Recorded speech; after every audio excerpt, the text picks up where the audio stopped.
Eu primeiro louvo o meu Senhor. Eu amo esse Deus vivo. Eu me sinto realizado de sair até o campo e ministrar a palavra do Deus vivo. Sirvo o Cristo das mãos furadas. Não sirvo um cadáver. Não sirvo um morto. Mas eu sirvo o Cristo, que se deixou prender com pregos as suas mãos no madeiro maldito, tomando o seu lugar, o meu lugar e dos nossos filhos. E quando o mundo... Amém. E quando o mundo e o inferno celebrava a vitória do Messias. Olha que lindo! Cristo se levanta do túmulo ao terceiro dia. Ressuscitou e ascende aos céus, coroado de majestade, glória e poder. Vês porque somente Ele é digno do teu culto, do teu louvor e adoração? Porque só tem um, somente um ser humano vivo no céu. E esse é o que o profeta vos anuncia, Jesus. Jesus vivo. Por isso primeiro eu canto aqui, depois eu vou anunciar a palavra. Louvamos-te, ó Deus, pelo Espírito luz, que nos tira das trevas e a Cristo conduz. Aleluia, toda glória, te rendemos sem fim. Aleluia, tua graça, imploramos. Amém. Vamos lá. Primeiro eu vou prestar um serviço de utilidade e saúde pública para esta região, linda Mãe do Rio. Estarei falando sobre maconha e cocaína. Amém? Eu vou dar início lendo o livro de Provérbios e depois falarei das consequências do uso da maconha e da cocaína, que servem de advertência aos jovens deste município. Provérbios capítulo 22, versículo 3, diz assim: o sábio vê o mal e esconde-se, mas o tolo passa adiante e sofre. Olha só. O sábio vê o mal e esconde-se, mas o tolo passa adiante e sofre. Consequências da erva maldita, de fumar maconha. Primeiro prejuízo que o jovem vai ter, prejuízo cognitivo. Ele não terá mais aquela capacitação que ele, antes da maconha, possuía de ler, de estudar, de memorizar.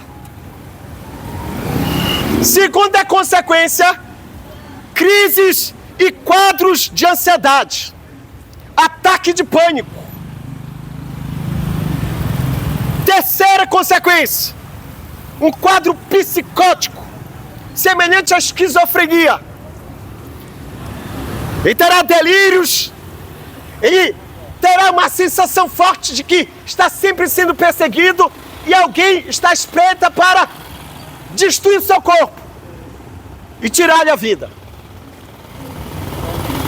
E a síndrome amotivacional.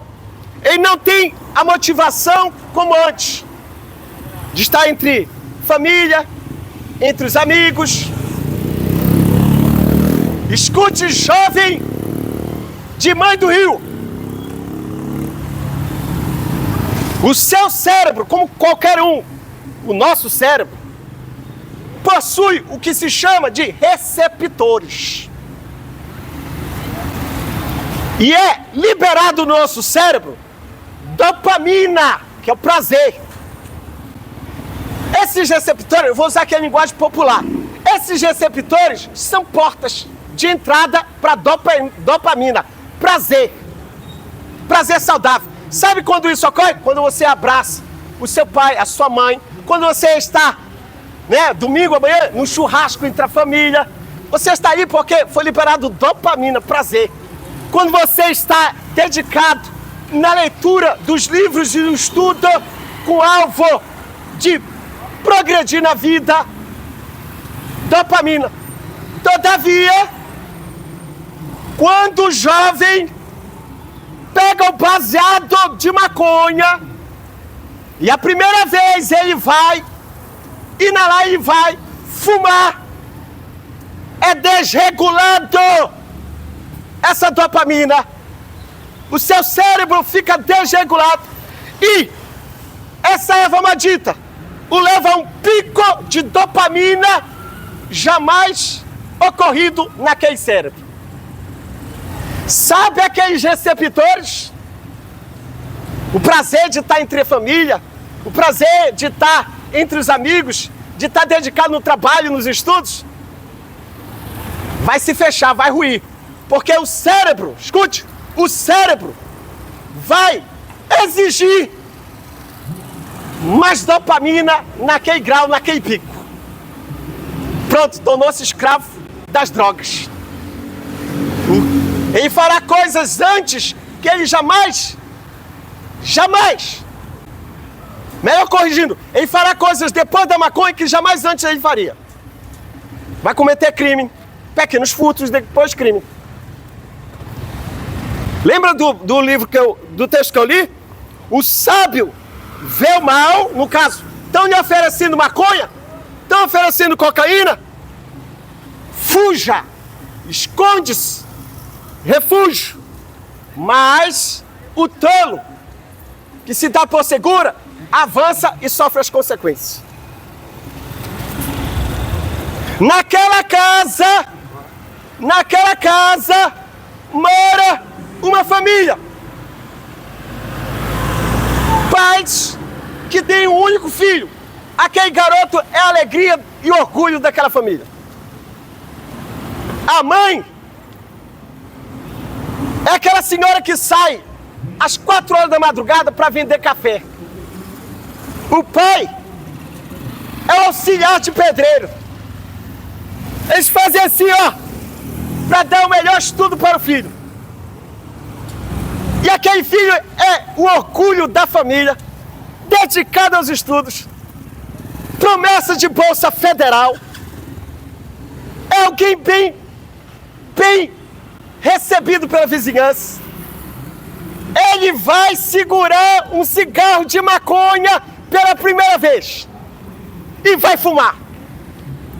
Alguém disse a ele, para você participar do grupo, você tem que fumar. E ele fuma. Sabe o que ocorre? Passam-se os dias, ele agora não tem mais motivação para estudar, para estar entre a família. Sabe aqueles pais? Agora chega em casa, a pia da cozinha foi arrancada para trocar por droga. O botijão foi vendido para pagar dívida de traficante. Aquela mãe só faz chorar. E aquele pai também. É isso que a droga fará na sua vida se você experimentá-la. Não se dê por sábio. A Bíblia diz, não sejas sábio aos teus próprios olhos. Teme a Deus e aparta-te do mal. Diga não à maconha e à cocaína. E a você que caiu nesse grave erro, você tem ainda esperança, mas vai ter que pagar um preço. Esse preço é estabelecido por Deus para que não zombem nem escarneçam do Senhor. Mas tem como sair. Se você vier a Cristo, Ele vai segurar em tuas mãos e vai te conduzir na saída dessa prisão. Agora, tem que se esforçar, viu? O tempo que era dedicado, que era para ser dedicado nos estudos da profissão, você vai ter que dedicar para se desintoxicar. Então não vale a pena. Eu finalizo dizendo para os jovens de Mãe do Rio, escute, a cocaína destrói império e a maconha impede a construção de império. E quando eu falo império, não estou falando apenas de pessoas que têm fortunas, não. Estou falando de você que tem a sua casa simples, que tem aquele veículo que é uma moto usada, mas é o seu império. Ó, você suou. Diga não às drogas e diga sim a Jesus. Amém? Isso é o que estou entregando aqui, hein? Se arrependa dos seus pecados, reconheça a sua miséria e vá para Jesus. Amém? Vou pregar outra mensagem aqui para